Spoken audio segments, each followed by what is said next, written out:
মিরানকে সজোরে একটা ধাক্কা দিয়ে হনন করে বাড়ির উদ্দেশ্যে পা বাড়ালো অয়ন। কলিং বেজের শব্দ শুনে কলি এসে দরজা খুলে দিল। দরজা খুলতেই নজরে এলো অয়নের থমথমে আঁচলখানা। তার ডান গালে চোটের দাগ স্পষ্ট। কলি ছোট্ট করে জিজ্ঞাসা করলো, আজও মারামারি করে এসেছিস? আনমনেই অহনের হাতটা গালে চলে গেল। চোটের জায়গাটা হাত বুলাতে বুলাতে বলল, আমায় কি তোমার গুন্ডা মনে হয় ছোট কাকিমা? খেলতে গিয়ে বল এসে লেগেছে, আর গালের দাঁত কোন দিক টপকে কোন দিক গেছে খুঁজে পাইনি। অহনের কথা শুনে কলি সশব্দ হেসে উঠল। অহন ততক্ষণে বসার ঘর পেরিয়ে দুপা সিঁড়ি উঠে গেছে। ডানের ঘরটার সামনে এসে দাঁড়ালো। সাথে কলারটা ঠিক করে দরজার শব্দ করতেই ভেতর থেকে আওয়াজ এলো, দরজা খোলা। দরজা ঠেলে ভেতরে আসতেই অহনের দৃষ্টি আটকে গেল সপ্তদশী মেয়েটার তিনয়নে। শাড়ির জমিনে ফুল ফোটানো, মেয়েটার চুলে পেঁচিয়ে থাকা তুলিটাতেও দৃষ্টি ঘুরে এলো একবার।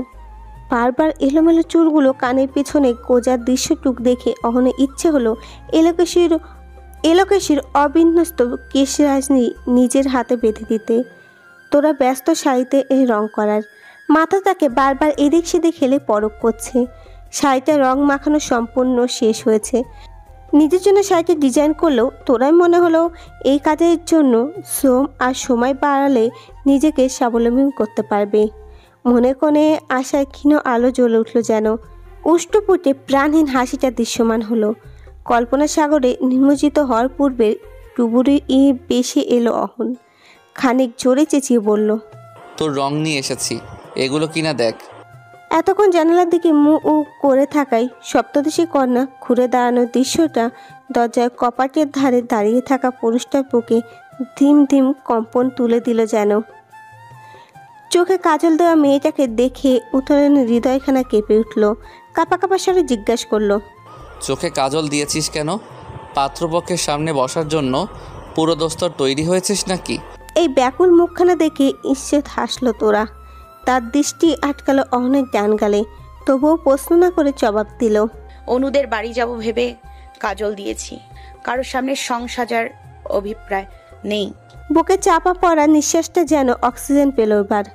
খানিকটা এগিয়ে এসে অহন জিজ্ঞাসা করলো, তোকে দেখতে কখন আসবে? তোরা আফসোসের মেকি ছলে বলল, কে আসবে দেখতে? যে আসার কথা তাকে কেউ মেরেছে মাঝ রাস্তায়। অহন ফিক করে হেসে দিয়ে বলল, তোর কষ্ট হচ্ছে? চোয়াল শক্ত হয়ে এলো তোরার। চোখের ভাষা পরিবর্তন হলো ক্ষণিকের ব্যবধানে। ঝাঁঝালো স্বরে তেজ এনে বলল, আমি পুরুষদের ঘৃণা করি, স্রেফ ঘৃণা করি। কষ্ট হচ্ছে না, বরং শান্তি পাচ্ছি। এলাকাশির সহসী রূপটা বেশ টানছে অহনকে। খুব ইচ্ছে করছে বুকে টেনে পরমাবেশে তার ভুল ভাঙাতে। তাকে বোঝাতে ইচ্ছে করছে সব পুরুষ এক নই, কিন্তু অধিকার জন্মায়নি। রাতে খাবারটা নিজের ঘরে খেয়েছে অহন। সবার সামনে আসলে টান গালে চোটপাট নিয়ে কারি কারি প্রশ্ন সম্মুখীন হতে হতো তাকে। কাজল নয়না ও এলাকাশির কৃষ্ণ চোখজোড়া বারবার তার চোখের সামনে ভেসে আসছে। বুকের ভেতরটা শূন্য শূন্য লাগছে বেশ। কিছু একটা অভাববোধ তাকে শান্তি দিচ্ছে না। কেলাসের আচ্ছাদিত হচ্ছে সেই দুপুর থেকে। মনে মধ্যে সিদ্ধান্ত নিল, নাইম মজুমদারকে সরাসরি বলতে হবে। এভাবে ভেতর ভেতর কুমড়ে কাদার কোনো মানেই হয় না। পরক্ষণে মনে এর কোণে ভেসে এলো বেগুনের জমিনে কোলে করে এ কাঠগোলাপ অঙ্কনের দৃশ্যটি। অহনে মনে পড়ল তোরা তো স্বাবলম্বী হতে চাই। এই গুণটুকু 16 আনা কাজে লাগালে তার এগিয়ে চলার পথটা খুব একটা কঠিন হবে না। নিজের ফোনটা হাতে নিয়ে অয়নের রুমে এসে পিছনে ধূপ করে শুয়ে পড়ল অহন। অয়ন এক নজর তার দিকে তাকিয়ে পুনরায় দৃষ্টি রাখলো বইয়ের পাতায়। ভাইয়ের দিকে না তাকিয়ে শুধালো, ঘুষিটার ভর কতটুকু ছিল? কত ডিগ্রি অ্যাঙ্গেলে ঘুষি লেগেছে? আর ঘুষিটা দিতে জাকারিয়া সাহেব কত প্যাসকেল চাপ প্রয়োগ করেছে? অহন ডোনকে আর ভাব নিয়ে শুয়ে রইল। গালে হাতটা ঘুষতে ঘুষতে বলল, কাল স্টুডেন্টদের ক্লাস টেস্ট, আর আমি এখনো প্রশ্ন রেডি করিনি। অয়ন মুচকি এসে গলা ছেড়ে গান ধরল, বন্ধু তুমি ঝড়ের দিনে আমের মতো না, দমকা হাওয়া আসে বন্ধু তুমি আসো না। মাথার নিচে রাখা বালিশটা ছোট ভাইয়ের দিকে ছুঁড়ে মারল অহন। আজকাল অয়নটা তাকে দেখলেই এই গান গাইতে থাকে। নিজেতেই প্রেম করে বেড়াচ্ছে, অথচ বড় ভাই একটু একটু প্রেম করায় আর চেষ্টা করছে। তাতেই বিস্ফোরণ হুল তুলেছে এই ছেলেটা। অয়ন বালিশটা ঠেকিয়ে পুনরায় জিজ্ঞাসা করলো, ভাই এটা বল আগে, তুই কবে থেকে ডুবে ডুবে জল খাচ্ছিস? আমি তো ভেবেছি তোর বিয়ে বিদ্বেষী মনোভাবের জন্য আমাকেও ব্যাচেলর হয়ে থাকতে না হয়। অহন জবাব দিল না। সে তার এলাকার সামনে নিজেকে সুদর্শন আর যোগ্য প্রমাণ করার জন্য কত 8 মাস কতটা কায়দা করেছে। আগে শুধু জগিং করলেও এখন নিজেকে আকর্ষণীয় করার মন দিয়েছে। এমন না সে ভালো লাগাটা অনেক আগের, 8 মাসের অনুভূতি তাকে অঙ্গার করে দিয়েছে। নবীন বর্ণের লাল শাড়িতে এলোকেশি ছুটে বেড়ানো সপ্তদশীতে মেতেছে সে। মায়ের পাশাপাশি রিস্কায় চড়ে সেদিন কলেজে যাওয়ার আগে বাড়ির সদর দরজায় এক পলকের জন্য দৃষ্টি ঘুরেছিল সপ্তদশীর পানে। তাতেই সর্বনাশ হলো। মাটির বুকে আলতো হয়ে ঝুলে পড়েছিল এলোকেশির আঁচল। লাল জামদানিতে নতুন বউ লাগছিল যেন। সেই মুহূর্তটাকে বুকে এই মধুর ওর বান হয়ে বিতে গেছে অহনের। কাজল দেওয়া আয়ত্তলোচনে লাল রাঙা লিপস্টিক রাঙানো তীরে অষ্টপুট, কোমর ছাড়িয়ে নেমে আসা কেশ রাশির দোলে দোল খাওয়ার দৃশ্যটুকু কিছুতেই ভুলতে পারে না অহন। রাতে ঘুমটুকু হারাম করার জন্য ওই একটি মুহূর্তই অ্যান্টিবায়োটিকের মতো কাজ করেছে। বুকের ভেতরে আবার হু করে উঠল। কবে নিজে শূন্য বুকটাকে ভরিয়ে দেবে ওই নিষ্ঠুর রমণী। দীর্ঘশ্বাস আরও দীর্ঘ হলো। ওদের থেকে বেরিয়ে এসে গলা ছেড়ে ছোট ভাইয়ের উদ্দেশ্যে পুরো নাচিয়ে অহন জিজ্ঞেস করলো, একটা দায়িত্ব পালন করতে হবে অয়ন, বলতে পারিস? আদেশ করছি। অয়ন মাথা তুলে ভাইয়ের দিকে একবার দৃষ্টি রাখলো, কিন্তু পরক্ষণে আবার বইয়ে মুখ গুজিয়ে বলল, চাইয়া থাকস কা, কি কবি ক, তুই কইলি তো আমি কমু হ। অহন হো করে হেসে উঠল। তার কণ্ঠে তেজটা ততক্ষণে কমে গেছে। হাসির চোটে অহনের চোখের কোণে জল চিকচিক করছে। হাসির তোর কোনো মতে কমিয়ে অহন বলল, যতটা সাপোর্ট লাগে আমি দেব, তুই শুধু তোর আর পেন্টিংগুলো ভাইরাল করবি আর ম্যাক্সিমাম মানুষের কাছে পৌঁছে দিবি। আমিও স্থির চিত্র বা ভিডিওগুলো তোর ফোনে পাঠাবো আর তুই ওকে পরিচিত করে তুলবি। আমি চাই না তোরা সবসময় এভাবে গুমড়ে থাকুক। ওর গুমট ভাবটা সত্যি নিতে পারছি না। মেজো কাকার করা অন্যায় ঠিক কী শাস্তি হওয়া উচিত আমি জানি না, তবে ওর একটা সুন্দর জীবন পাওয়ার অধিকার আছে। অয়ন মাথা নুয়ে রেখেই হাসলো। খানিক বাদে উঠে এসে ভাইয়ের পাশে বসে তার কাঁধে হাত রেখে বলল, তুই গুনে গুনে আমার 1 বছর 5 মাসের বড়। তুই হয়তো জানিস মেজো কাকা কেন দ্বিতীয় বিয়ে করেছে, আমায় বল না ভাইয়া। ভাইয়ের কথাটা শুনে ঘৃণায় গা গুলিয়ে উঠল অহনের। ছোট ভাইয়ের কথাটা সে মোটেও বলতে পারবে না। সম্পর্কটা যথেষ্ট মুক্তবানা হলেও এই বিচ্ছিরি কথাটা কিভাবে ভাইকে বলবে সে। অহন উঠে দাঁড়ালো শটান। অয়নের উৎসুক দৃষ্টিতে দৃষ্টি মিলিয়ে বলল, ছোট ভাইকে এ ধরনের কথা বলা বড় ভাইয়ের উচিত নয়। কখনো নিজ থেকে জানলে তখন না হয় নিজের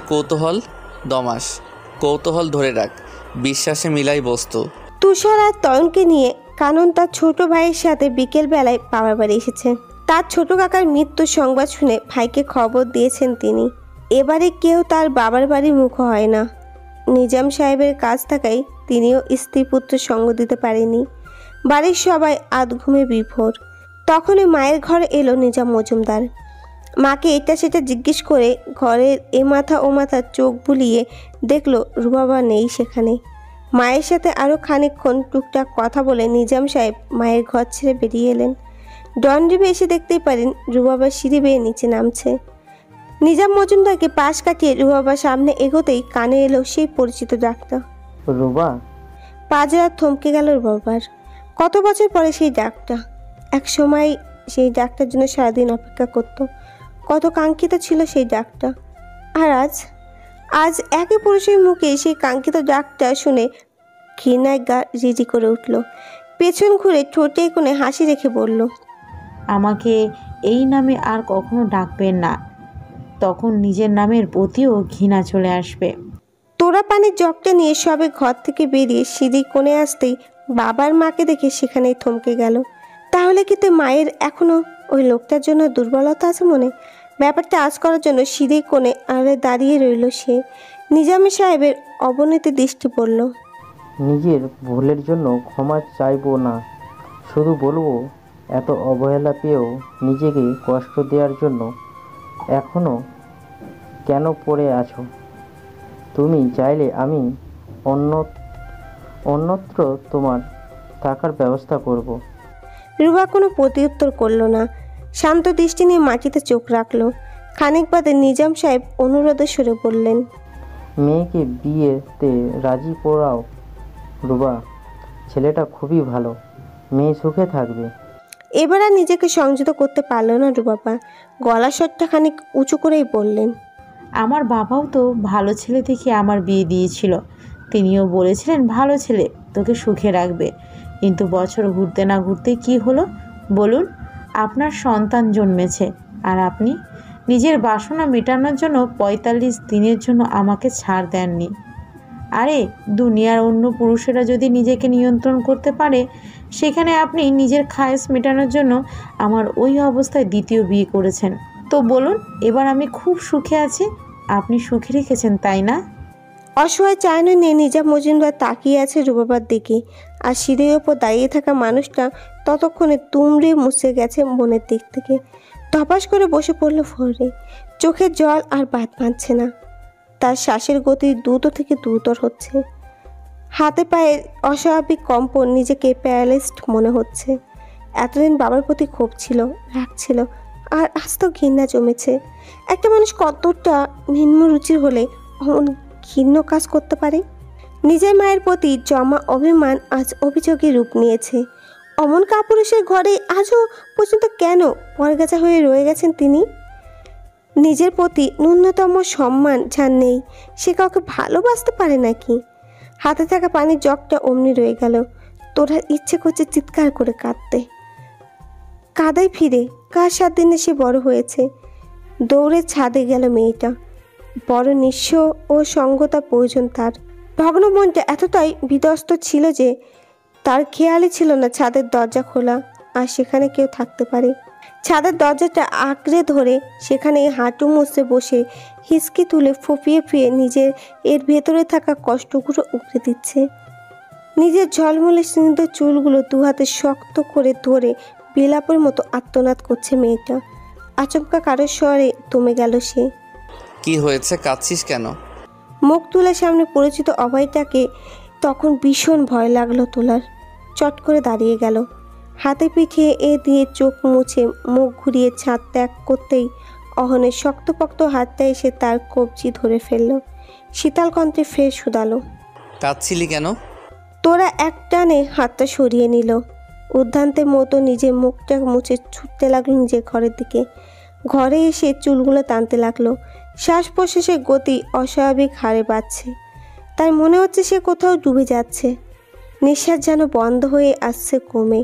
নিজের সাদের চুলগুলো শক্ত ও হাতে টানতে শুরু করলো। কান্নার তোরে এবার যেন দম আটকে আসছে। মুখের সামনে পানির গিলাসটা দেখে এক টানে সেটা হাতে নিয়ে ঢকঢক করে পুরোটাই গিলে নিল। পানি খাওয়া শেষ করে ডানে তাকাতে দেখলো অয়নকে। এবার ভয়ে খানিকটা পিছিয়ে গিয়ে তোরা বলল, কেন এসেছেন আমার ঘরে? বের হন, এখনই বের হন, আমি চিৎকার করব। অয়ন ভ্রু কুকছে, চোখ জোড়া ছোট করে গম গম আওয়াজে জিজ্ঞাসা করলো, তোর মাথা ঠিক আছে? কি বলবাল বকছিস? তখনই অহন এসে পাশে বসলো। তোরার মাথায় হাতখানা রেখে বলল, কি হয়েছে তোর? এমন অস্বাভাবিক আচরণ করছিস কেন? তোরা গায়ে অন্যখানা আরও আটসাটভাবে নিজের গায়ে জড়িয়ে পড়ল। চলে যান, আপনারা চলে যান, আপনাদের দেখে ভয় লাগছে আমার। প্লিজ চলে যান, আমার দম বন্ধ করে দিচ্ছে আপনাদের উপস্থিতি। অয়ন বিস্মিত নিয়ে অহনের দিকে তাকালো। তোরা তখনও উদ্বান্দের মতো শুধু নিজেকে ওড়না দিয়ে আবৃত করছে।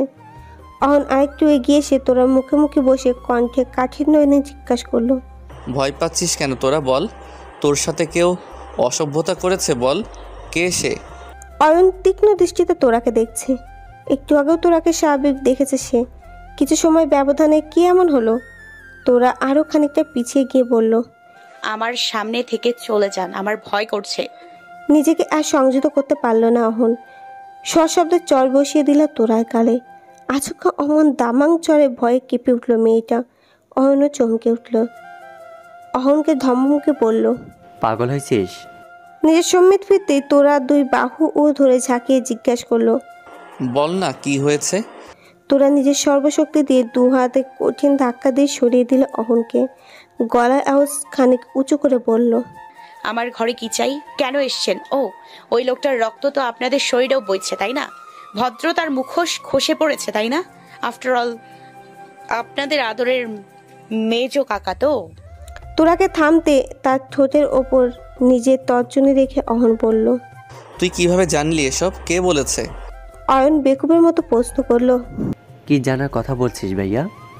অহন তখন তার এলোকেশির ভুল ভাঙাতে ব্যস্ত, কণ্ঠস্বর দ্বিগুণ শীতল করে বলল, জানি না তোকে এসব কে বলেছে, কিন্তু সব মানুষকে এক পাল্লায় মাপিস না।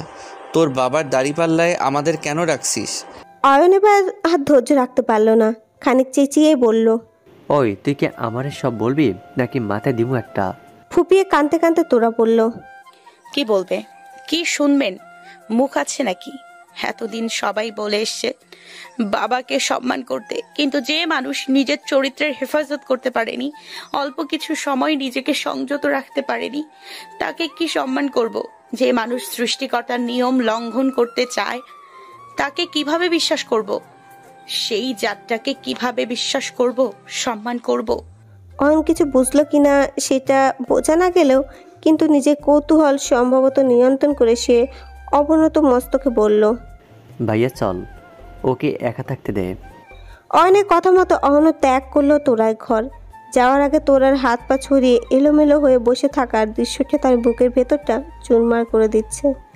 মেয়েটা অমন নাজুক অবস্থায় একটা বিধ্বস্ত কাঁধের এর দরকার ছিল, একজোড়া ভরসার হাত বন্ধন দরকার ছিল। সকালের নাস্তার সময়টা বাড়ির বউদের হিমশিম অবস্থা।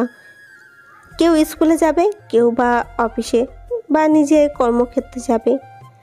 তোরা রান্নাঘরের সামনে দাঁড়িয়ে তার জেঠিমায়ের হাত থেকে নিজের নাস্তা প্লেটটা নিয়ে সবে পা পাড়ালেই বসার ঘরের দিকে, তখনই অনিমা ঘোষণা করলো, আজ বিকেলে সবাই তাড়াতাড়ি আসবে, এক জায়গায় নিমন্ত্রণ আছে।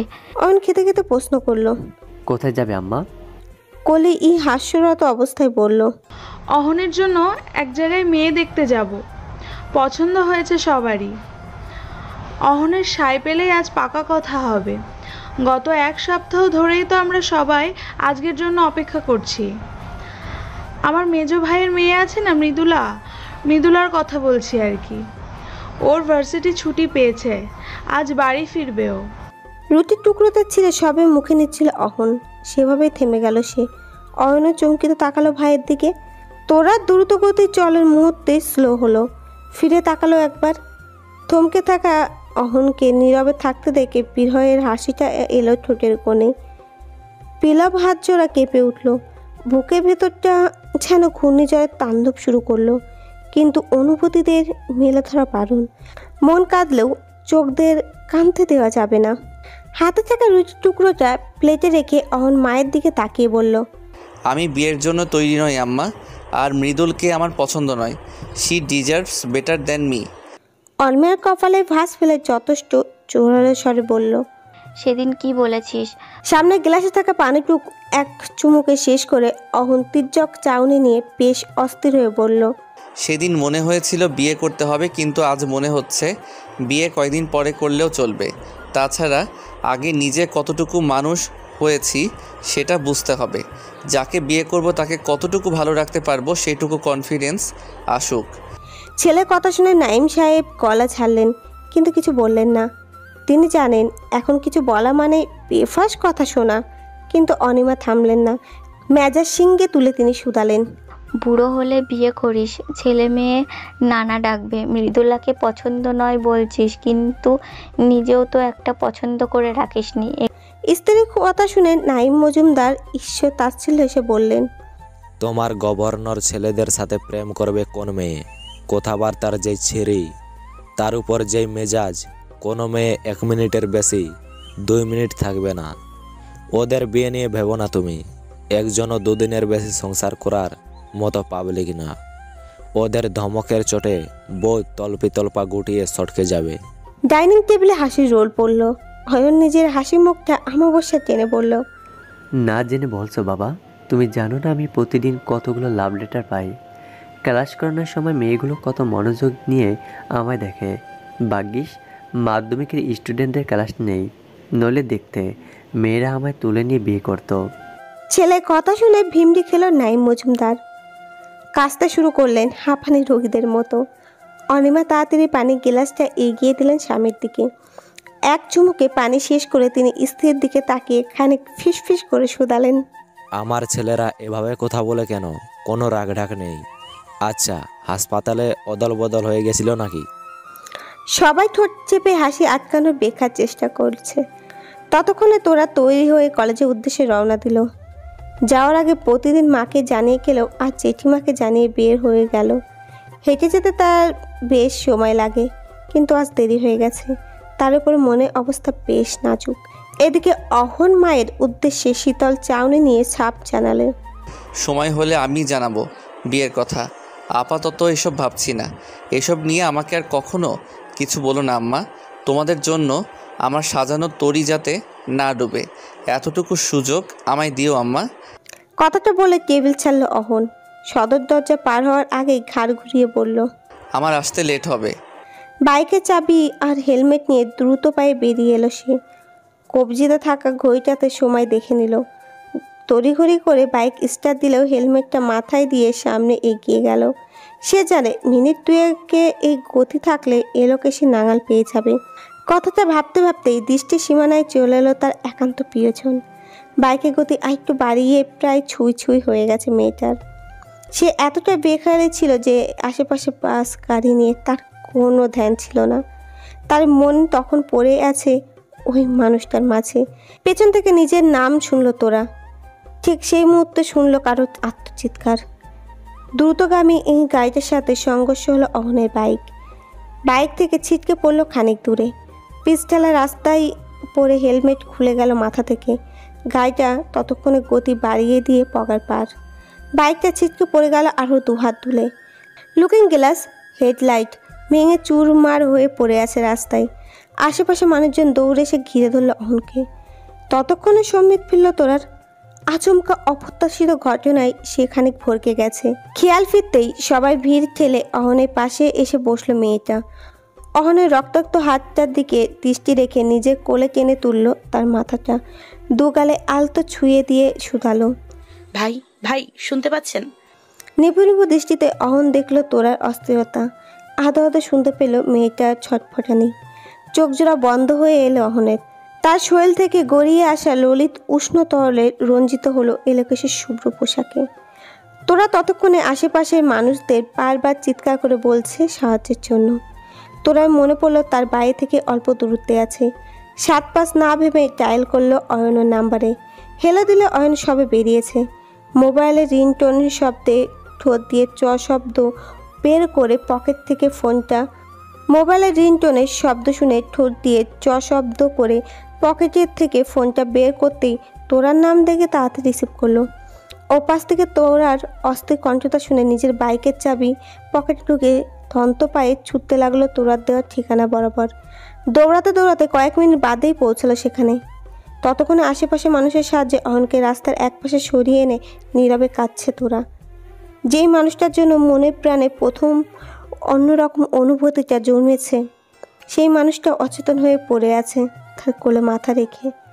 বারবার অহনের নাকের কাছে নিজের হাত এনে শ্বাস চলছে কিনা তা চেক করছে তোরা। শার্টের টপ বাটন দুটো নিজের হাতে খুলে দিয়ে চোখ মুখে কয়েকবার পানি ছিটকিয়েছে। অয়নকে দেখে হু হু করে কেঁদে উঠল কিশোরী মেয়েটা। অয়ন দ্রুত সিএনজি ডেকে ভাইকে নিয়ে বসলো সিএনজিতে। তোরাকে জিজ্ঞেস করলো, যাবি? জবাব না দিয়ে হুড়মুড় করে সেও উঠে বসলো অয়নের পাশে। অচেতন মানুষটার হাতের তালুতে বারবার নিজের হাত ঘষে চেতন ফেরানোর কঠিন প্রচেষ্টা করছে মেয়েটা। নিজের ব্যাগে থাকা রুমালটা পানিতে ভিজিয়ে হাত মুখে লেগে থাকা রক্ত তরলগুলো মুছে দিচ্ছে বারবার। বোতলে পানি শেষ হওয়ার পর সিএনজি থামিয়ে আবারও পানি নিয়েছে সে। তোরা অস্থিরতা আচ্ছাকে পর্যবেক্ষণ করেছে অয়ন, কিন্তু মেয়েটার মনের খবর জানতে সেও ব্যর্থ হলো। কাছের হাসপাতালটার সামনে এসে সিএনজি থামতে তোরা নেমে ছুট লাগালো হাসপাতালের ভিতরে। রিসেপশনে গিয়ে জানালো একটা টেচার দরকার। বাইক অ্যাক্সিডেন্ট, অচেতন পেশেন্টটিকে এমার্জেন্সি ডক্টর দেখাতে হবে। হাসপাতালে স্টেশনে থাকা ডাক পেয়ে দুজন কর্মী স্ট্রেচার নিয়ে ছুটল তোরা পিছু পিছু। অয়ন সভা ভাড়া মিটিয়েছে, ততক্ষণে তোরা স্ট্রেচার নিয়ে হাজির। হাসপাতালে এমার্জেন্সি বিভাগ থেকে ছাড়া পেয়েছে অহন। হাত, মাথা আর বুকের সাদা ব্যান্ডেজ লাগানো, বা চোখের ওপরও সাদা পট্টি লাগানো। অয়নের সাথে খুঁড়িয়ে খুঁড়িয়ে বের হলো অহন। দৃষ্টি থমকালো লোহিত তরলে রাঙা শুভ্র বসন পরিহিত তোরার দিকে। ফ্যাকাশে আদলখানা বিস্ময় দৃষ্টি নিয়ে এমার্জেন্সি বিভাগের দরজার দিকে চেয়েছিল মেয়েটা। অয়নকে দেখে দৌড়ে এসে তার আরেকটা হাত আগলে নিল। নিজের কলেজের পোশাকের সাথে থাকা অ্যাপ্রনের পকেট থেকে বাইকের চাবিটা দেখালো অয়নকে। অয়ন মৃদু হাসলো। অহনের পুরো ভর ছিল অয়নের ওপর, তবুও তোরার অপর পাশে তার বা হাতটা আগলে নিয়ে ধীরে ধীরে হাঁটছে। অয়ন কিছু একটা ভেবে অয়নের ভরটা তোরার উপর ছেড়ে দিয়ে বলল, তোরায়, আমি গাড়ি দেখছি। অহন বুঝতে পারলো ব্যাপারটা। মনে মনে অয়নকে কয়েকশো চুমু দিল। নিজের ভরটা সম্পূর্ণ নিজে এলোকেশির ওপর না ছেড়ে শুধু হাতটাই তার কাঁধে রেখে দিল। নিজেই তো বাতাস বইলে পড়ে যাবি, আমাকে কি আগলে রাখবি? তোরা ঘাড় ঘুরিয়ে একবার তাকালো অহনের দিকে, কিন্তু প্রত্যুত্তর করলো না। প্রসঙ্গ বদলার জন্য তোরা বলল, আপনার কলেজ থেকে কল এসেছিল। আমি বলেছি আপনি রোড অ্যাক্সিডেন্ট ইনজুরিড। তারা বলেছে সুস্থ হলে কল দেওয়ার জন্য। অহন হাঁটতে নিজের ব্যথায় কুকিয়ে উঠল। আর শব্দে ওটুকুতেই তোরা ছটপট শুরু করলো আবার। কোথায় ব্যথা পাচ্ছেন? বেশি কষ্ট হচ্ছে? অহন ডানে পায়ে মাথা নাড়িয়ে বলল, হাঁটু ছিলে গেছে, ব্যান্ডেজে টান লাগে। এদিক সেদিক তাকিয়ে পাশে থাকা ওয়েটিং সিটে অয়নকে বসিয়ে দিল তোরা। নিজের ব্যাগ থেকে সাদা ওড়নাটা বের করে অহনের গায়ের ওপর জড়িয়ে দিয়ে বলল, এক্সারসাইজ গেঞ্জি তো আপনার। তোরা নিচে করে রাখা মাথাটা আর অল্প স্বল্প কেয়ারিং অহনের মনের কোণে মৃদু বাতি জ্বালালো যেন। তার মনে পড়লো জ্ঞান হারানোর আগ মুহূর্তের কথা। এলাকা সে কান্না জড়ানো কণ্ঠটা তাকে শত ব্যথার মাঝেও একদণ্ড প্রশান্তি দিয়েছিল। চট করে সে শুধালো, তখন কাঁদছিলি কেন? আমার জন্য কষ্ট হয়েছিল? ছলছল চোখ জোড়া দৃষ্টি মিলালো ওই মায়াবী চোখ জোড়া পানে। কিছু বলতে সবে ঠোঁট নাড়ল সে। তার আগেই অয়ন এসে বলল, চল চল, গাড়ি চলে আসছে। তোরা হাসলো মাথা নুইয়ে। অয়ন আহত দৃষ্টিতে অয়নের দিকে তাকালো। এলোকেশের জবাবটা আজও জানা হলো না। এর মাঝেই অয়নের ফোনে লিংটন বেজে উঠল। অনু নাম দেখেই ঠোঁটের কোণে হাসি মিলল। ফোন রিসিভ করতে ওপাশটা শোনা গেল, ভালোবাসি অয়ন সাহেব। অধরের কোণে লেগে থাকা হাসিটা আরও গাঢ় হলো। কান থেকে ফোনটা নামিয়ে আবারও হাসলো। ফিসফিস করে বলল, পরে কথা বলছি। কথাটা বলেই কল ডিসকানেক্ট করে অহনকে গাড়িতে বসালো। নিজের ড্রাইভারের পাশে বসে তোরাকে ইশারা করলো অহনের পাশে বসার জন্য। খানিক দূরত্ব রেখে বসলো তোরা। মুঠো ফোনটা ব্যাগ থেকে বের করে অনুকে মেসেজ করলো, বিকেলে বাসায় আসিস। অসময়ে কলিং বেজে আওয়াজে চমকে উঠল বাড়ির ভেতরের লোকজন। রুয়াবা দৌড়ে এসে দরজা খুলতে প্রথমে নজরে পড়ল তোরা শ্বেত পোশাকটা শুকিয়ে যাওয়া ললিত পানে। সেকেন্ডের ব্যবধানে সেই নজর থমকালে অহনের চোখের ওপর থাকা সাদা পট্টিটার উপর। অয়নের কাঁধে ভর দিয়ে দাঁড়িয়ে থাকা ছেলেটাকে দেখে রুবাবা নিজেও দুপা এগিয়ে তার বাকি ভরটুকু নিজের ওপর নিয়ে ছোট ছোট পদক্ষেপে ঘরে এলো। রান্নাঘর পেরিয়ে বসার ঘরে এসে আর্তনাদ করে চিৎকার করে উঠল অনিমা। সকাল থেকে বারবার রুবাবাকে বলছিল তার কাছে কেমন যেন অস্থির অস্থির লাগছে। বুকটা হঠাৎ হঠাৎ কেমন যেন হাহাকার জানান দিচ্ছে। এর জন্য বুঝি বলে মায়ের মন বাতাসের আগে দৌড়ায়। অনিমা দৌড়ে এসে ছেলেকে বুকে জড়িয়ে ধরলেন। বিলাপ করে কেঁদে উঠলেন তিনি। অয়ন খানিক নাক মুখ কুকচে বিরক্তিকর আভাস আদলে ফুটিয়ে মাকে বলল, আহা আম্মা, এমনিতে ও স্টেড, তার উপর আপনার হাউমাউ কান্নায় প্যানিক করা শুরু করবে। হালকা গরম পানি করুন, ওকে শরীর মুছিয়ে দিতে হবে। ছেলের কথা শুনে অনিমা থামলেন না। শাড়ির আঁচলে মুখ ঢেকে নিঃশব্দে কেঁদে চলেছেন। অহন মাকে শান্ত করার জন্য একগাল হাসলো। মাথায় আসা দুষ্টু প্রশ্নটা জিজ্ঞেস করার জন্য মন হাঁসফাঁস করছে।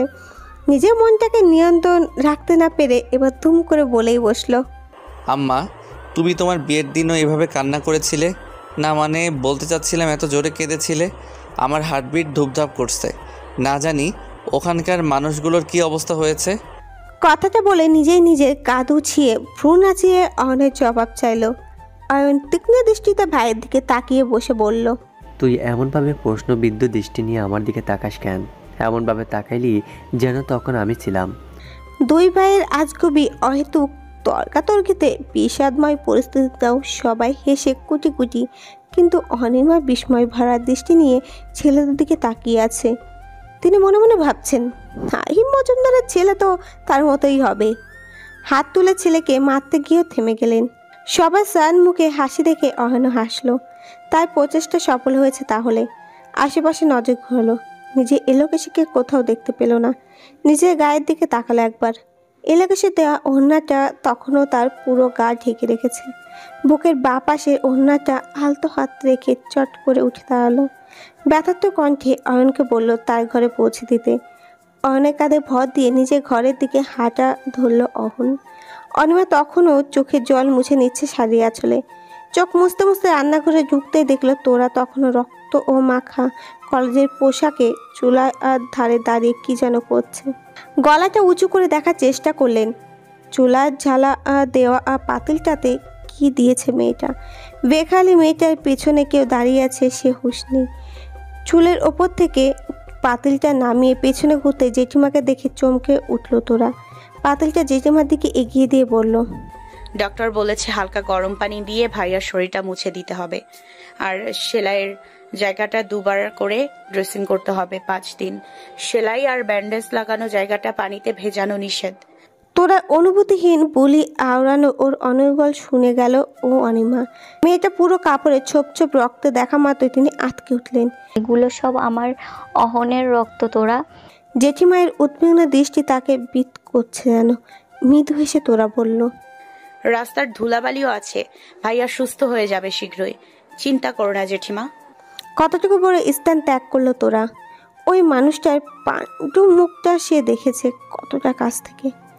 ওই মানুষটার ব্যথায় আত্মনাতের প্রতিটা শব্দ সে শুনেছে।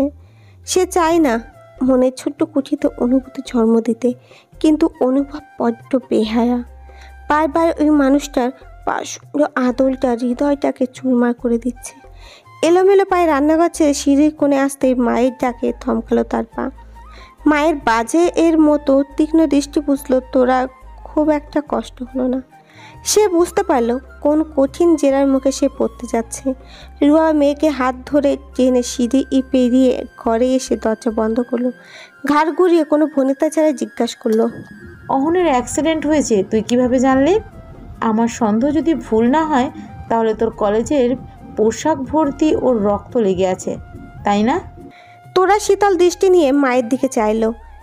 তার মনে প্রথম এলো তার মা কি তাকে অবিশ্বাসের চূড়ান্ত বসালো।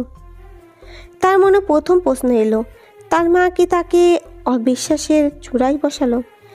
এমন পাষাণ হৃদয় কঠিন প্রশ্নটা কি করে করলো মানুষটা? তার ব্যক্তিত্বকে কি মা নামক মানুষটার প্রশ্নবিদ করছে? সব ভাবনা উপেক্ষা করে তোরা মুখস্থ বলি মতো জানালো, রাস্তায় ভাইয়া অ্যাক্সিডেন্ট করেছে। কাকতালীয়ভাবে আমি তখন সেই রাস্তা দিয়েই যাচ্ছিলাম। পরিবারের একজন সদস্য কেটে ছিঁড়ে রাস্তায় পড়ে থাকবে, আর আমি কি তখন সেটা দেখে চলে যাব? মেয়ের কথা শুনে বুকের ভেতরে দম বন্ধ ভাবটা কোমল রুবাবা। মেয়ের সামনে এসে দুহাত তালুতে মেয়ের কোমল আদলখানা আবদ্ধ করে কপালে ছোট্ট করে একটা চুমু খেল রুবাবা। চোখে কোণে জলটা মুছে রুবাবাকে বুকে জড়িয়ে তিনি বলতে লাগলেন, তোর উপর আমার ভরসা আছে, বিশ্বাস আছে। এমন কোনো ভুল জীবনে করিস না যার জন্য তোকে ভুগতে হয়। আমি চাই না তোর জীবনটা আমার মতো হোক। বিয়েটাকে জীবনের লক্ষ্য হিসেবে না ভেবে নিজের দায়িত্ব নেওয়ার মতো প্রত্যয় রাখিস মা, যাতে কোনো পুরুষের উপেক্ষা তোকে মুচকে না দেয়। অনুভূতির স্থান মনে দিস না মা। কিছু মিথ্যে অনুভূতি জীবনের অন্তিম দশা দেখায় মা।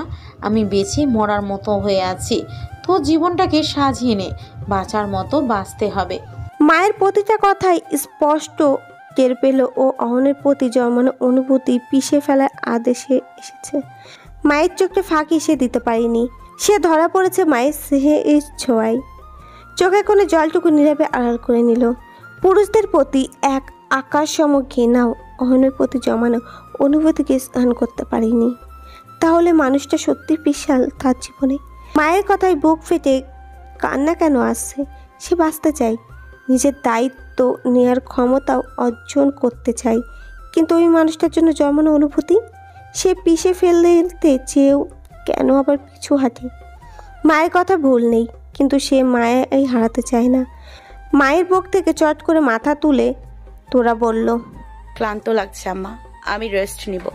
মেয়ের কথা রুবা বুঝতে পারলো মেয়েটা এখন একা থাকতে চায়। দেরি না করে তিনিও পা ঘুরিয়ে দরজার কাছে এসে আর একবার মেয়ের দিকে তাকিয়ে বললেন, জামাগুলো দে, ধুয়ে দিই। নিজের শরীরে জড়ানো ব্রণটা আলতো স্পর্শ করে তোরার মনে হলো মানুষটার এত নিবিড় ছোঁয়া সে ধুয়ে ফেলার মতো সাহসী হয়নি।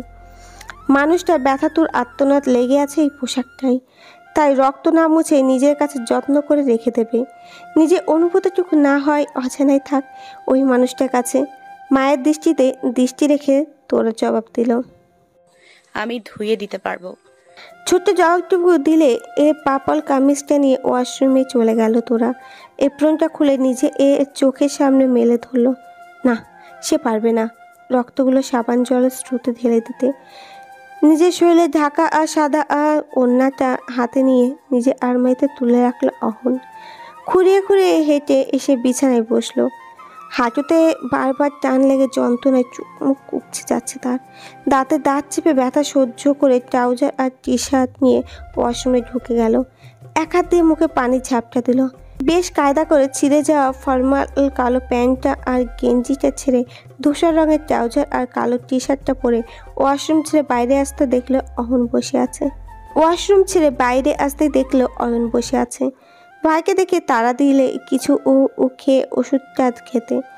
ফোনে দৃষ্টি রাখা অয়ন খানিক ভ্রু কুকছে বলল, আচ্ছা, তুই বাইকটাকে কি বলে বিমান ভাবছিলি? বিমানের ভাব নিচ্ছিলি নাকি? অহন ঘাড় না ঘুরিয়ে আজ চোখে তাকালো অয়নের দিকে। অয়ন থামলো না, সে ফের বলতে শুরু করলো, লাভের লাভ কি হলো? বাইক নিয়ে উড়াল দিতে গিয়ে মাঝ রাস্তায় 2 চাকার পাইলট বাইক ক্র্যাশ করে আহত হলো। আর এগিয়ে এলো কে? এগিয়ে এলো মহারানী লক্ষ্মী বাই। অয়নের কথা শেষ হওয়ার সাথে সাথেই নিজে সুস্থ থাকা হাত দিয়ে তার চুল টেনে ধরলো অহন। অয়ন গড়া ছেড়ে চেঁচাতে লাগলো, আম্মা, আপনার 2 চাকার পাইলট আমার চুল ছিঁড়ে ফেলল। ছোট ভাই পিঠে দুম করে কিল বসাতেই ফোনের রিংটোনটা চিৎকার শুরু করেছে। ফোনটা হাতে নিয়ে মিনারের নাম দেখে অহন তাচ্ছিল্য স্বরে বলল। অহন হাসতে হাসতে ভাইয়ের হাতে লাগানো ব্যান্ডেজ ছোট্ট একটা টোকা দিয়ে দৌড়াতে লাগলো। দরজার সামনে গিয়ে অহনে অনুকরণ করে খুঁড়িয়ে খুঁড়িয়ে বের হলো রুম থেকে। হাতের পাশে থাকা বালিশটা ছুড়ল অহন, তার আগেই চপাত দিল অয়ন।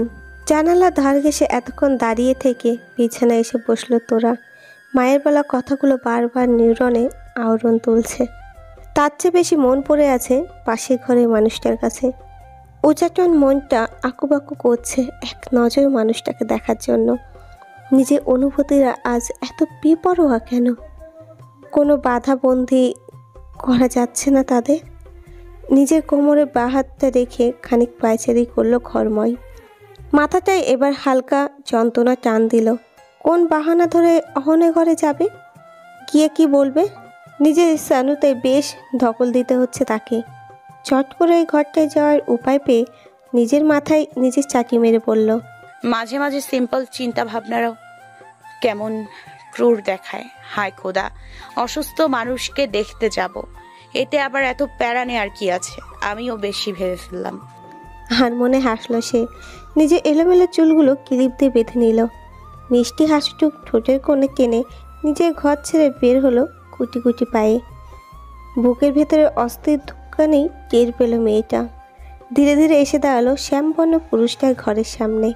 দরজায় টোকা দেওয়ার জন্য তর্জনে ভাস করলেও ফের সংকোচে করছে কিশোরী মনটা। তবুও সব সংকোচ দূর ঠেলে কাঠের পাল্লাটা 2টো টোকা দিল মৃদু শব্দে। ক্ষণিকের ব্যবধানে ওপাশ থেকে জবাব এলো, দরজা খোলা। গমগমে পুরুষালী শটটা শুনে নিঃশ্বাস যেন থমকে গেছে। হাঁপানি রোগীদের মতো শ্বাস টেনে দরজা খুলে দিল তোরা। বিছানায় আদশোয়া হয়ে থাকা মানুষটার দরজার পানে চোখ তুলে তাকাতেই চমকে উঠল। হাতে কোনো ভর দিয়ে উঠে বসলো। ঠোঁট জোড়া আরও খানিকটা প্রশস্ত হলো। ভ্রু নাচিয়ে জিজ্ঞেস করলো, হঠাৎ কি মনে করে? পাশাপাশি ঘর হলেও এই ঘরটাই 2 একবার এসেছে তোরা। অয়নের সাথে সাক্ষাৎ থাকায় এই ঘরটায় ভালোই আসা যাওয়া হয় তার, কিন্তু অহনের সাথে বয়স আর সম্পর্কের দূরত্বটা অনেকটাই। সংকোচ আর ভয়ে আড়ষ্ট হয়ে ছোট ছোট পদক্ষেপ অহনের ঘরে পা রাখতেই মানুষটা বিছানা ছেড়ে ব্যথা উপেক্ষা করে দাঁড়িয়ে বলল, স্বাগতম। গরিবের ঘরে হাতির পা পড়ল বলে। খানিক কাঁপা স্বরে তোরা জিজ্ঞেস করলো, এখন কেমন আছেন ভাইয়া? ব্যথা কমেছে? ভাইয়া ডাকটা কানে আসতেই অহনের চোয়াল শক্ত হয়ে এলো আপনা আপনি। মুখের আদলে কিঞ্চিত বিরক্তি রেশ টেনে জবাব দিল, এতক্ষণ ভালো ছিলাম, এখন মনে ব্যথা করছে। কথাটা স্পষ্ট শুনতে পেল তোরা, মানেও বুঝতে পারলো, তবুও না বোঝার ছল করে পাল্টা জিজ্ঞেস করলো, কেন, ব্যথা বেড়েছে নাকি? কোথায় ব্যথা হচ্ছে? অহন বুঝতে পারলো তোরা তার কথা ঠিকঠাক শুনতে পায়নি। মধ্য দৃষ্টিটুক ওই মায়াবী আদলে রেখে জিজ্ঞেস করলো, বসবি? তোরা দুপাশে মাথা নাড়ল। চোখের অবাধ্য ভাষাটা পাচ্ছে মানুষটার কাছে ধরা পড়ে যায় সেই ভয় চোখ নামিয়ে জিজ্ঞাসা করলো, আপনার ফোনটা দেয়া যাবে? একটা ভিডিও করেই ফেরত দিব। আমার ফোনের ক্যামেরাটা ঠিক কালারটা আনতে পারে না। অহন কিছু একটা ভাবলো, নিজের ফোনটা হাতে নিয়ে চ শব্দ করে বলল, দেয়া যাবে না। অয়নকে বলছি দাঁড়া, ওর ফোনের ক্যামেরা আমার চেয়ে ভালো। তোরা মাথাটা ডানে কাত করে সায় জানালো। পুনরায় দৃষ্টি রাখলো শ্যামবনের মানুষটার ওপর। নিষ্পলক তাকিয়ে আছে মানুষটা, একেবারের জন্য দৃষ্টি সরায়নি এলোকেশে আতল থেকে। তোরার এবার নিজের চাহনিটুকু ফিরিয়ে স্বাভাবিক হয়ে বলল, আমার ওড়নাটা দিয়ে দিন, কাল কলেজে যেতে হবে। অহন যেন জানতো তোরা কি বলবে, তাই তো উত্তরও সাজিয়ে রেখেছিল। কাঁধ উঁচিয়ে টুনকে আর ভাব নিয়ে বলল, ময়লা লেগেছিল তাই ফেলে দিয়েছি। আটকে উঠল তোরা।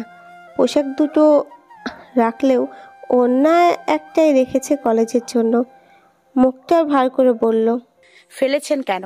আমাকে দিলে তো ধুয়ে নিতাম। কলেজের ভেতর হিজাবের ওপর ওড়না না রাখলে শান্তি নেই। হঠাৎ জ্যোৎস্নার আকাশে কালো মেঘের মতো তোরার দুদেয়ালতা আতলটাও আষাঢ়ে মেঘে জমেছে। মনটা কেমন বিষিয়ে উঠল। মাকে বললে তিনি বাধ্য করবেন নিজাম মজুমদারের কাছ থেকে টাকা নিতে। কথাটুকু ভাবতেই নিজের ভেতর সুপ্ত অনুভূতিটাকে ফের চাপা দিয়ে নিজের কাঠিন্যে ফিরে এলো। কোনো কথা না বাড়িয়ে এক পা দুপা করে পিছিয়ে দরজার দিকে ঘুরে হাঁটা ধরল। অহন বিস্ময় চেয়ে রইল। এলোকেশে আচমকা প্রস্থানে তাকে খানিক ব্যথিত করেছে। দ্রুত পায়ে তোরার ঘর ছাড়লেও অহন তাল মেলাতে পারছে না। খুঁড়িয়ে খুঁড়িয়ে নিজের ঘর ছেড়ে অয়নের ঘরে আসলো, কিন্তু ভাইয়ের ঘরটা ফাঁকা দেখে আবার নিজের ঘরে ফিরে গেল অহন। মুঠোফোনটা হাতে নিয়ে দ্রুত আঙুলে চালাচ্ছে তাতে। শরীরের ব্যথার কথা বেমালুন ভুলেই গেছে যেন। মাথার ওপর মৃদু আলো জ্বলছে। রংচঙের সাজানো রেস্টুরেন্টের ভেতরে একটা কোণে বসে আছে অনু। বারবার মুঠোফোনটা দেখছে। তোরা আসার অপেক্ষা করছে। সকালে বলেছিল বাসায় যেতে, কিন্তু দুপুরে বলেছিল রেস্টুরেন্টে আসতে। পিঠের ওপর ছেড়ে রাখা চুলগুলো এবার ব্যাগ থেকে ক্লিপ বের করে বেঁধে নিল। তোরাকে মেসেজ করলো, মহারানী আপনি কবে আসবেন? জুৎস উত্তর না পেয়ে ফোনটা আস্তে ব্যাগের ওপর রেখে রাগে গজগজ করতে লাগলো। আচমকা শান্ত হয়ে গেল পরিচিত কণ্ঠস্বরে গম্ভীর ধ্বনি শুনে। সরি, বেশ লেট করে ফেললাম। সামনে বসা মানুষটার দিকে তাকিয়ে চেয়ার ছেড়ে উঠে দাঁড়ালো অনু। ভূত দেখার মতো চমকে জিজ্ঞেস করলো, আপনি? অয়ন পানির বোতলটা তার দিকে এগিয়ে দিয়ে বলল, আমি। তোরা আসবে না, আমি এসেছি। আমি আসতে বললে তো আসতে না, তাই তোরাকে দিয়ে বলিয়েছি। অনু খানিক বিরক্ত হলো। তার মুখ ভার করে বলল, যদি বাবা বা ভাইয়া দেখে নেয় তাহলে রক্ষে নেই। অয়ন ওইটাকে দেখে দুটো কফি অর্ডার দিল। ওইটা চলে যেতেই দৃষ্টি ঘুরল অনুর দিকে। ওই এক চাহনিতে ঘায়েল হয়েছিল মেয়েটি, সেই পরিচিত চাহনি। ঠোঁটের কোণে মৃদু হাসিতে আবারও পরাস্ত হলো অনু। মিনমিন করে বলল, আমার ভয় লাগে, বাবা দেখলে অনর্থ হবে। হাতে থাকা চকলেট বক্সটা অনুর দিকে এগিয়ে দিল অয়ন। শুষ্ক ঠোঁট জোড়া জিহ্বা দিয়ে ভিজিয়ে নিল। ঠোঁট গোল করে নিঃশ্বাসটা ছেড়ে জিজ্ঞেস করলো, প্রেম করার সময় মনে থাকে না, ঘরে বাবা আর বড় গুন্ডা ভাই আছে? হুটহাট যন্ত্রের ভেতর ভালোবাসি কথাটা পাঠাতে মনে থাকে না? বাসায় বাবা আর ভাই আছে? মাথা চুলকলো অনু। ওড়নাটা টেনে এবার মাথাটা ঢাকলো, হাল ছেড়ে দিয়ে চুপচাপ বসে রইল। ওয়েটার কফিটা টেবিলে রাখতেই অয়ন বলল, তুমি না চাইলে আর এভাবে দেখা করবো না। অনু বেশ অবাক হয়ে জিজ্ঞেস করলো, আজ আপনি এত ভদ্র মুডে কেন? অয়ন হাসলো, মেয়েটাকে খানিক রাগানোর জন্য বলল, বাসায় বিয়ে কথাবার্তা চলছে আমার, ভাবছি সম্পর্কটা রেখে কি হবে। কথাটা অন্য কানে পৌঁছাতেই তার হাতে থাকা চকলেট বক্সটা ছুঁড়ে মারল অয়নের দিকে।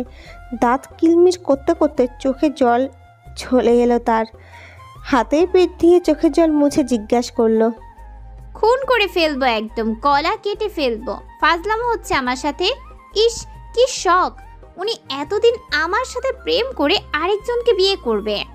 অনু অস্থিরতা আর অভিমানটুকু বুঝে নিয়ে অয়ন টোন কি আর ভাব নিয়ে কাঁধ উঁচিয়ে জিজ্ঞাসা করলো, কোন পুস্তকে লেখা আছে যার সাথে প্রেম করবে তাকে বিয়ে করতে হবে?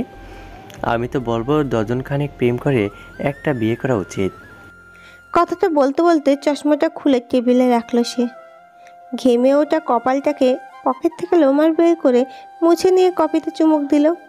চোখ তুলে দেখলো অনুর গাল বেয়ে পড়া ধরিয়ে অশ্রুরা নেমে আসছে। নাকের আগা ফুলে লালচে হয়ে গেছে ততক্ষণে। অতিরিক্ত রেগে গেলে মেয়েটা আর বাকবিহীন হয়ে যায়। অয়ন শীতল দৃষ্টিতে অনুকে পর্যবেক্ষণ করছে আর কপিতে ছোট ছোট চুমুক দিচ্ছে। তার সেই অপলক চাহনি আজ অনুকে শান্ত করতে পারেনি। বারবার হাতে পিঠ দিয়ে চোখ মুছতে মুছতে চোখের কিনারাটায় লালচে হয়ে উঠেছে। অয়ন এবার একটা টিস্যু বাড়িয়ে দিল অনুর দিকে। চোখ জোড়া তাতিয়ে অয়নের দিকে তাকালো মেয়েটা। অয়ন শীতল দৃষ্টি যেন ক্রমে আরও শীতল হলো। পূর্ণভাবে সে তার সামনে বসে রমণীকে দেখেই যাচ্ছে। সবার সাথে মুখে মুখে তর্ক করা ছেলেটা এই একটা মানুষের সামনে খুব আহ্লাদি। সে এবার ডান হাতে তর্জনীটা বাড়িয়ে অনুর চোখের জল মুছতে চাইল। অনু মুখ ফিরিয়ে নিল। নীরব অভিমানের পর অয়ন বলল, আমার বিয়েতে তোমার নিমন্ত্রণ রইল। এবার আর নিজেকে সংযত করতে পারল না অনু। হাতের সামনে থাকা কফির মগে সবগুলো কফি ছুঁড়ে দিল অয়নের গালে। হাতে থাকা মগটা উঁচিয়ে ধরল অয়নের মাথা মারার জন্য। তার আগে অয়ন দাঁড়িয়ে হাত ধরে থামালো তাকে। মৃদু স্বরে বলল, এত রাগ নিয়ে আমার সাথে সংসার করতে পারবে না তো? আমি সারা দিনই উল্টাপাল্টা বকবো, রাগ করলে আরও বলবো। তারপর যখন অনেক রেগে যাবে তখন রাগ ভাঙানোর দায়ও আমার। অনু ভুরু কুকচালো।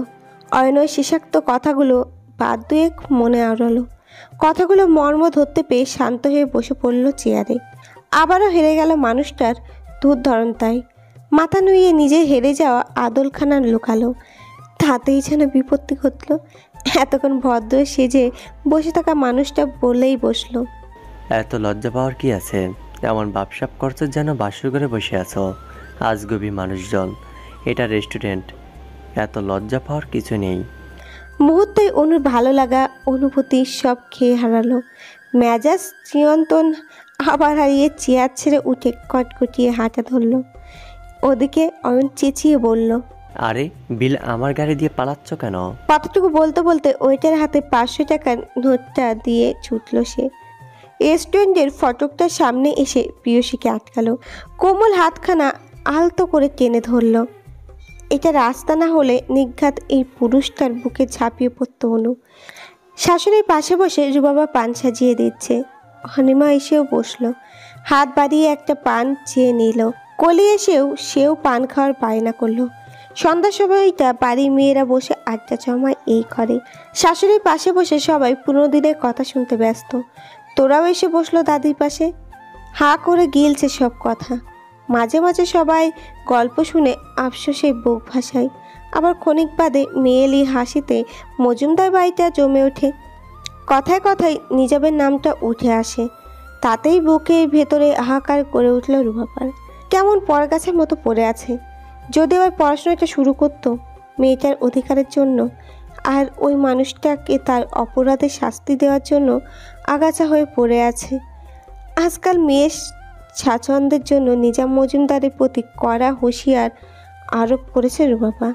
মেয়ের সব পাওনা ঠিকঠাক মতো বহন করার জন্য ওই মানুষটাকে বাধ্য করা হয়, অথচ ওই টাকার ন্যূনতম অংশও তোরা নিজের কাছে ব্যয় করে না। তার বয়সী মেয়েগুলো যখন রং দুনিয়ায় গা ভাসিয়ে দেয়, তখন মেয়েটা নিজের পড়াশোনার খরচটা চালানোর জন্য রাত জাগে। অনুষ্ঠানে সবাই যখন নতুন পোশাকে নিজেকে সাজিয়ে পরিপাটি হয়, তখন ওই মেয়েটা নিজেকে ঘরবন্দি করে রাখে। সে স্বপ্ন দেখে একদিন এই নতুন নতুন পোশাকের কারিগরি সে হবে। নিজেও তখন সুনিশ্চিত হয়ে সবার সামনে ঠানা মেলবে।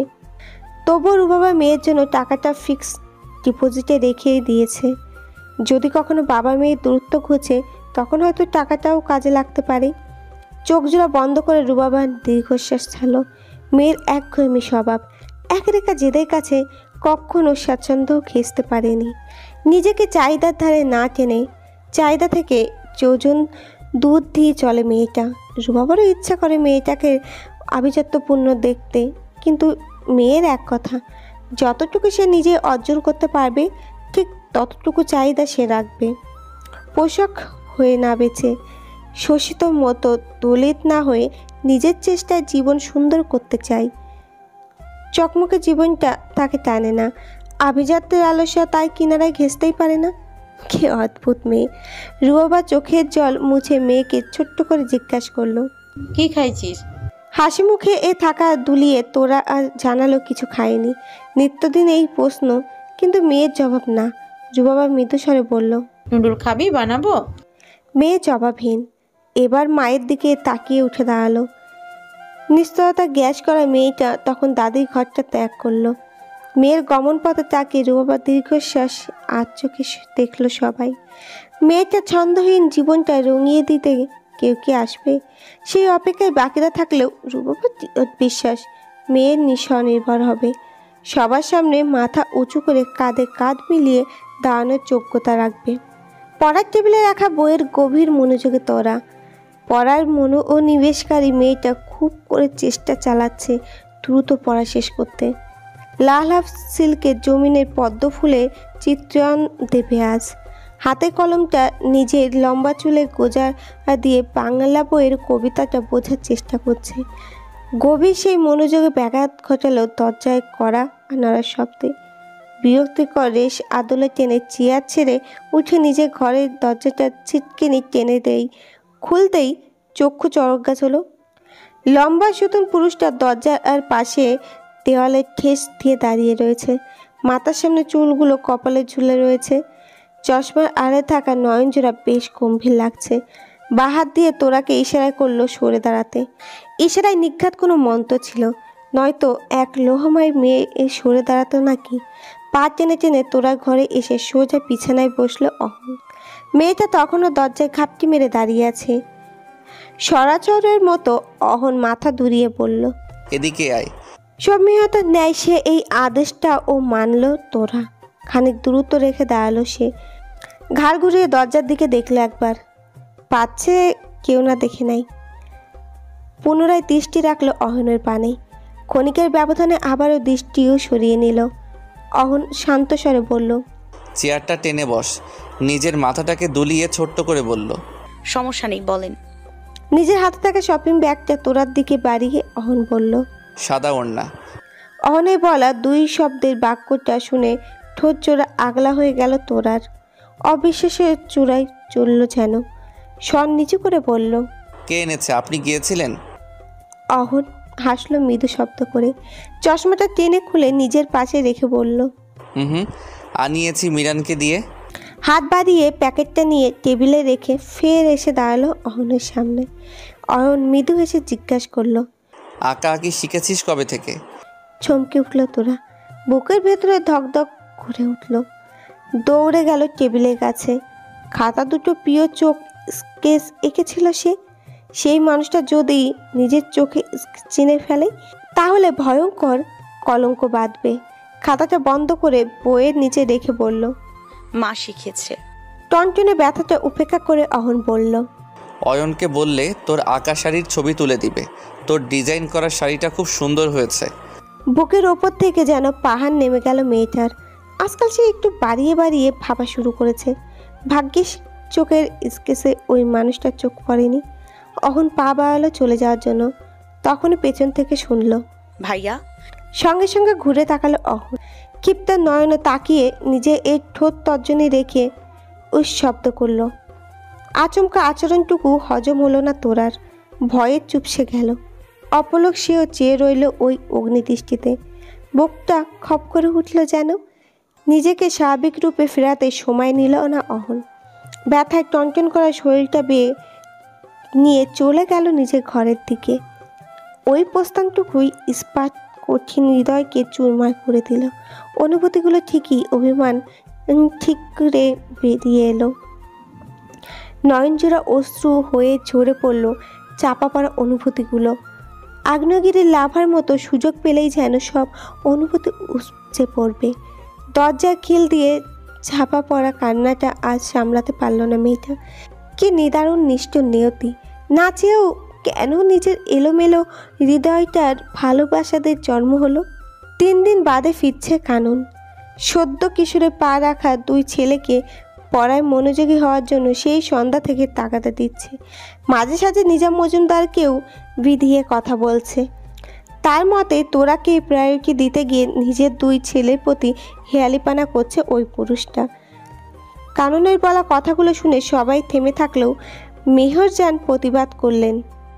সবে আইজকা আইসাই তুমি ঘরে ক্যাসাল করতে চাইতেছো? তোমার সমস্যাটা কি?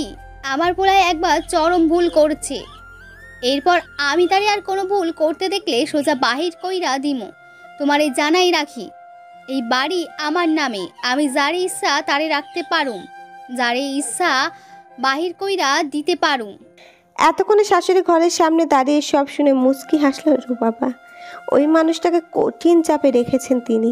প্রতিটা মুহূর্তে তিনি মনে করিয়ে দেয় মেয়ের খরচে এক বিন্দু ছাদ দেওয়ার মন মানসিকতা নেই। মেয়ের অধিকার পাই টু পাই তিনি বুঝিয়ে দিয়েছেন।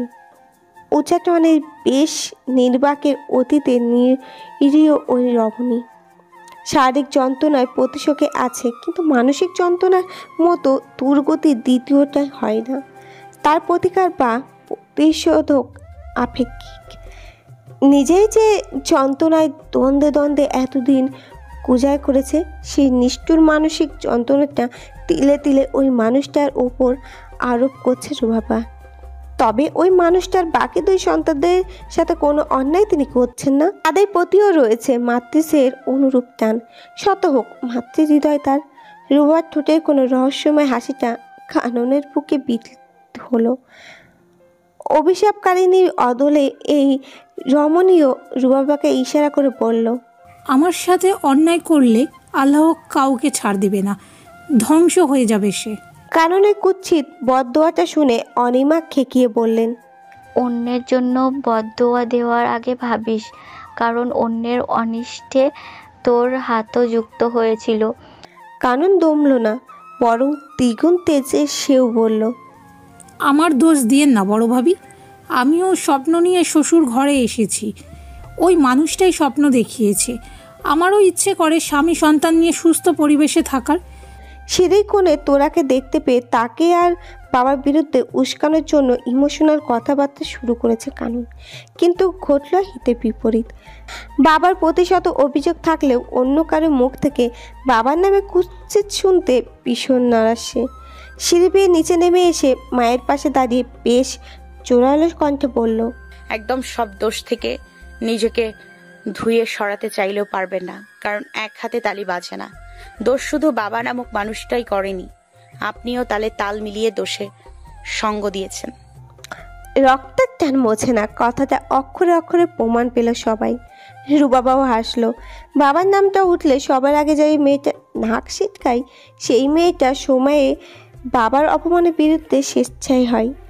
অনিমা, কলি আর মেহেরজান চমকিত তাকালো ও তোরার পানে। এই মেয়েটার মনে অন্তর্মহলে আজও কারোর পদধূলি রঞ্জিত হয়নি, হওয়ার সুযোগও হয়নি। নয়তো তার মনটা কেউ পড়তেই পারেনি কেন? ভূতের মুখে রাম নাম শোনা মতো চমকালো কানন।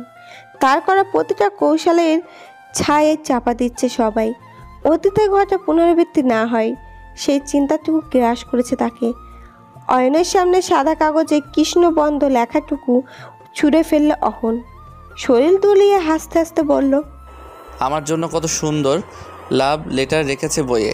কে রেখেছে জানিস? আমার ছাত্রী। কথাটুকু শেষ করে আবারও হাসতে লাগলো অহন। অয়ন কাগজটা হাতে নিয়ে কয়েকবার পড়ল। থমফাটে হাসি পেলেও নিজের হাসিকে আটকে সে আবারও পড়তে শুরু করলো। প্রিয় স্যার, আপনার হাসি, আপনার লুক আমাকে ঘায়েল করেছে, আমার রাতের ঘুম কেড়ে নিয়েছে। আপনার ওই কিলার লুক আমার হৃদয়ে আলোড়ন তুলেছে। ভেবে দেখলাম আপনাকে ছাড়া আমি বাঁচব না। আমায় নিজের সঙ্গী করে নিন স্যার। ইতি আপনার প্রেমে মশগুল হওয়া, অতসী।